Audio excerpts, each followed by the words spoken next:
Hello, my friends. In this update, we begin with yet another statement from Trump. Trump has announced that if he wins the election in November, he will immediately reach out to Vladimir Putin and Volodymyr Zelenskiy, urging them to start negotiations. He claims to know both of them very well and is confident he can initiate the negotiation process. Whether this is a realistic scenario remains a big question. Meanwhile, yesterday evening, the Russians decided to launch another missile strike on Kyiv. Preliminary reports suggest there were even hits. The Russians used ballistic missiles on Brovary. This was reported by the Telegram channel Nikolaevsky Vanyok, which is close to the head of the Mykolaiv Regional State Administration, Vitaly Kim. Local public pages also report missile debris falling in the Brovary area. Meanwhile, Russian correspondents, on the other hand, claim they hit a military enterprise. And on the front lines, the battles continue. Today, despite significant activity across the entire front, the Russians still cannot make any substantial breakthroughs. They achieve notable successes only in the Pokrovsk and Toretsk directions. It seems that the Russians understand that further advancement would be impossible and losses would be immense. This is because, in addition to the prospect of increased drone numbers, the Ukrainian forces have started using F-16 aviation. Of course, there are not many of them yet, but we must remember that time flies. Not long ago, we couldn't even dream of F-16s, and today they are already in Ukrainian sky. By the end of the year, several more dozen aircraft are promised to be delivered to the Ukrainian forces. Along with these planes, missiles are being supplied that will help destroy Russian bases, aviation, and other military targets. Therefore, despite the current extreme difficulty on the front, there is a prospect of improvement.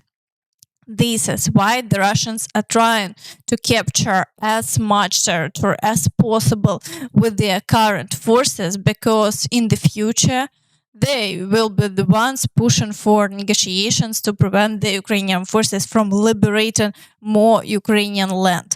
Now let's move on to the front lines and see what the situation is today. We'll start with the Pokrovsk direction. Here the Russians are regrouping and their activity has almost halved. Previously there were around 50 assaults per day, but in the past 24 hours there were 24 assaults. The Russians continue to assault Zhelanne, Vozdvizhenka and Novoalexandrivka. There are also ongoing challenges along the entire front line, and in the rear, reports have already emerged that a forced evacuation of families with children has been announced in Mirnograd. Pokrovsk will start evacuating if the front line approaches at least another 5 kilometers. Overall, the situation remains tense. Meanwhile, in the Toretsk direction, the Russians continue to advance northward. Additionally, the fighting in New York remains tense. Overall, the situation hasn't changed over the past day. With battles ongoing, reports from the ground indicate that Ukrainian forces have managed to capture around a dozen Russians, showing that their efforts are yielding results. In the Chasiv Yar direction, the situation has worsened. The Russians conducted 11 assaults, attempting to advance along with wide front. Consequently, battles are taking place around Kalinivka, Chasiv Yar, Ivanivske, Andriivka, and Bila Gora. Despite these efforts, there have been no changes to the front line over the past day. The Ukrainian forces are doing everything possible to repel all attacks. In the Siversk direction, as before, battles continue around Verkhnokamyanske, Spirne, Vyimka, and Pereizhne.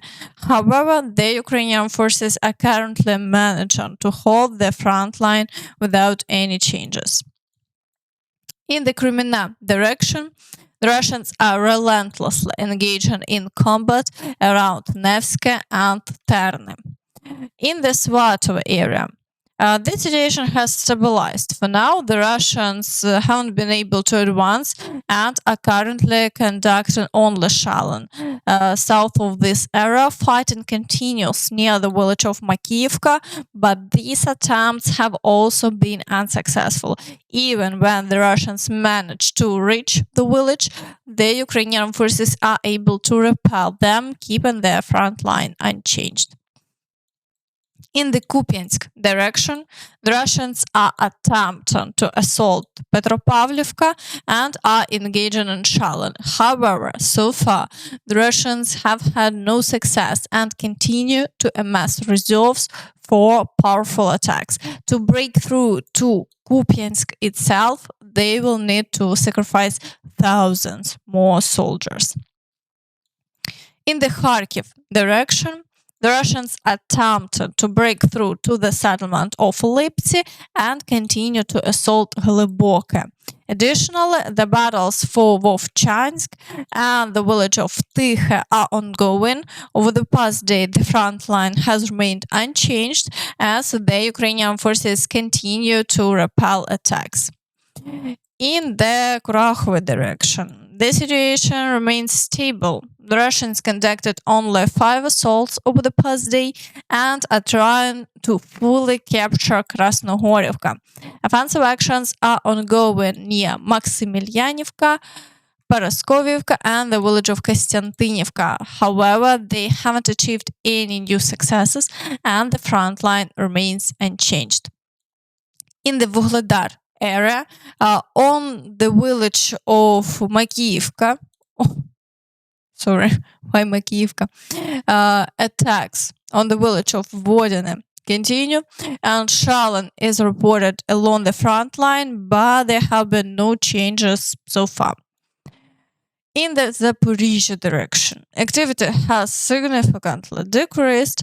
The Russians are attempting to advance near Robotine and are moving across the fields towards Novodanilivka.